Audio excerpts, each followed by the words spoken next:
Mabilisang luto muna tayo mga brad ng nilaga. Unahin na natin ang sibuyas na dalawa. May katamtamang laki nga pala yan mga brad, no? Tapos maglagay na din tayo ng tubig. Kasi lagay na din natin yung sibuyas. Tapos lagyan na din natin yung buto-buto, yung ating star sa ating nilaga.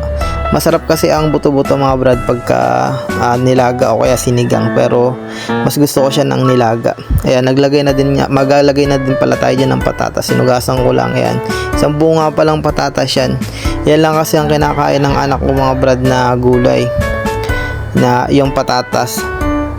Sobrang pahirapan na pakainin ng gulay si Elijah, lalo na pagka ayaw na siya talaga. Kahit anong pilit mo o kahit na anong gawin mo, hindi mo talaga siya mapapakain ng gulay.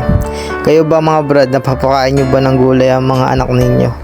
Share nyo naman sa akin kung paano ang inyong diskarte sa pagpapakain ng gulay sa inyong mga anak. Kasi sa akin, gusto ko talaga siyang pakainin ng gulay.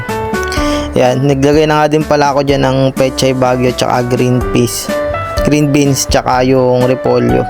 Hinalo-halo ko lang yan hanggang makita ko ng paluto na siya. Mabilis lang namang maluto yan mga brad. Pagka kumulo na yan, luto na yan. Ayan, luto na mga brad yung ating nilaga. Maraming salamat and God bless.